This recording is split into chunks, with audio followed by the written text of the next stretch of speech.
नमस्कार। आज हम कुछ बहुत ही दिलचस्प बात करने वाले हैं उन ताकतों के बारे में जो हमारे फैसलों पर असर डालती हैं पर हमें दिखाई नहीं देती।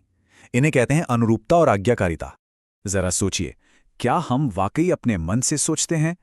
ये एक बड़ा सवाल है ना? हम सबको ये मानना बहुत अच्छा लगता है कि भाई हम तो इंडिपेंडेंट सोचते हैं, हमारे फैसले पूरी तरह हमारे अपने हैं। पर क्या ये सच में सच है? तो तैयार हो जाइए, क्योंकि अब एक थोड़ी कह सकते हैं डरावनी सच्चाई सामने आने वाली है। हम एक ऐसी साइकोलॉजिकल हकीकत से पर्दा उठाने वाले हैं जो शायद थोड़ी बेचैन कर दे, पर यकीन मानिए इसे समझना बहुत बहुत जरूरी है। और ये जो लाइन है ना, यही हमारी पूरी बातचीत का सेंटर पॉइंट है। ये बहुत ही दमदार सोच है कि ज्यादातर लोग सही गलत का फैसला सच के आधार पर नहीं करते, बल्कि इस डर से करते हैं कि समाज क्या कहेगा, समाज हमें रिजेक्ट ना कर दे।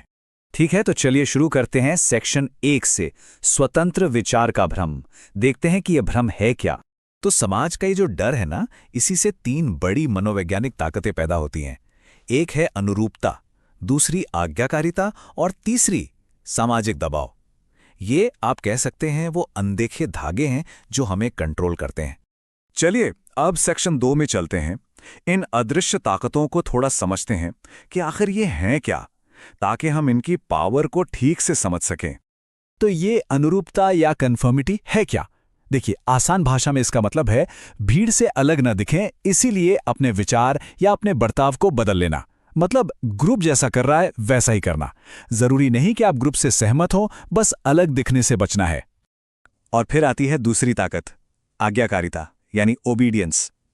ये तब होता है जब कोई किसी अथॉरिटी वाले इंसान के ऑर्डर को मानता है, भले ही वो ऑर्डर उसके अपने ज़मीर के, उसके अपने वैल्यूज़ के खिलाफ क्यों ना हो। इसके पीछे का लॉजिक बड़ा सीधा सा होता है, क्योंकि मुझे ऐसा करने को कहा गया था। तो सवाल ये उठता है कि आखिर ये ताकतें इतनी पावरफुल क्यों हैं? हम इनके सामने झुक क्यों जाते हैं? इसका जवाब साइंस में छिपा है, हमारे दिमाग की बनावट में। यहाँ पे न्यूरो साइंस का रोल बड़ा दिलचस्प है।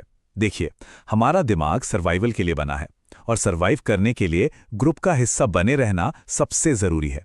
अगर ग्रुप ने बाहर निकाल दिया तो मतलब खतरा। इसलिए हमारा दिमाग सामाजिक रिजेक्शन को, यानी जब लोग हमें अपनाते नहीं हैं, उसे फिजिकल दर्द की तरह महसूस करता है। ये सिर्फ एक एहसास नहीं है, ये एक असली न्यूरोलॉजिकल एक्सपीरियंस है। और इस बात को साबित करने के लिए साइकोलॉजी में एक बहुत ही फेमस एक्सपेरिमेंट हुआ था। इसे कहते हैं ऐश कन्फॉर्मिटी एक्सपेरिमेंट। और इसका जो नतीजा निकला वो हैरान कर देने वाला था।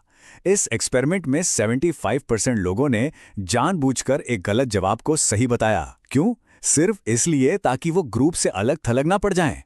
मतलब सोचिए, अकेले रह जाने का डर सच्चाई जानने से भी ज्यादा ताकतवर था।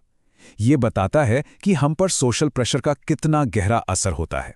अब अगर आपको ये शॉकिंग लगा तो रुकिए, क्योंकि अब हम बात करेंगे मिलग्राम ओबीडियंस एक्सपेरिमेंट की, और इसके नतीजे तो और भी ज्यादा चौंकाने वाले थे।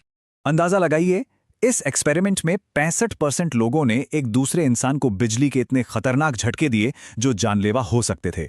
और ऐसा क्यों किया? सिर्फ इसलिए क्योंकि एक अथॉरिटी फिगर, एक साइंटिस्ट, उन्हें ऐसा करने का ऑर्डर दिया था। इसका नतीजा बहुत डरावना है।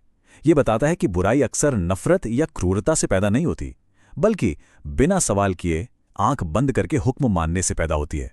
साधारण लोग भी अथॉरिटी के दबाव में आकर भयानक काम कर सकते हैं। तो चलिए अब इन एक्सपेरिमेंट से बाहर निकलकर अपनी रोजमर्रा की जिंदगी में आते हैं। सेक्शन 4, हमारे जीवन में सामाजिक दबाव। अब जरा सोचिए, हम कैसे कपड़े पहनते हैं, कौन सा करियर चुनते हैं, किस उम्र में शादी करनी है, यहां तक कि सोशल मीडिया पर क्या ट्रेंड कर रहा है, ये सब क्या है? ये सब कन्फॉर्मिटी ही तो है। हमें लगता है कि ये हमारे अपने फैसले हैं, पर असल में हम एक सामाजिक टेम्पलेट को फॉलो कर रहे होते हैं। और ऑफिस में, काम की जगह पर तो ये और भी साफ दिखता है। वहां नौकरी का सवाल होता है, सर्वाइवल का सवाल। तो बॉस के गलत ऑर्डर्स को भी मानना पड़ता है, टॉक्सिक माहौल में भी चुप रहना पड़ता है, सिर्फ नौकरी बचाने के लिए। तो अब तक तो हमने प्रॉब्लम की बात की, अब जरा सॉल्यूशन की तरफ बढ़ते हैं। सेक्शन 5, असली आजादी का रास्ता। यहां एक बहुत जरूरी फर्क समझना होगा कन्फॉर्मिटी और बिलोंगिंग में। कन्फॉर्मिटी यानी अनुरूपता, ये डर से आती है, फिट होने के लिए खुद को बदलना। जबकि बिलोंगिंग यानी अपनापन, ये एक चॉइस है, जहां आपको वैसे ही एक्सेप्ट किया जाता है जैसे आप हैं। एक टॉक्सिक हो सकता है, दूसरा हेल्दी। तो अपनी आज़ादी वापस पाने के लिए क्या कर सकते हैं? कोई भी फैसला लेने से पहले खुद से ये 3 सवाल पूछिए। पहला, क्या मैं ये सिर्फ डर की वजह से कर रहा हूं? दूसरा, क्या मैं अकेले रह जाने से बचने के लिए ऐसा कर रहा हूं? और तीसरा और सबसे जरूरी, क्या ये फैसला मेरे अपने वैल्यू से मेल खाता है? तो ये रही एक छोटी सी समरी। अनुरूपता की जड़ में है अपनेपन की चाहत, आज्ञाकारिता की जड़ में है अथॉरिटी का दबाव, सामाजिक दबाव आता है रिजेक्शन के डर से, और इन सबसे आजादी का रास्ता सिर्फ एक है, जागरूकता। ये जानना कि आप जो कर रहे हैं वो क्यों कर रहे हैं।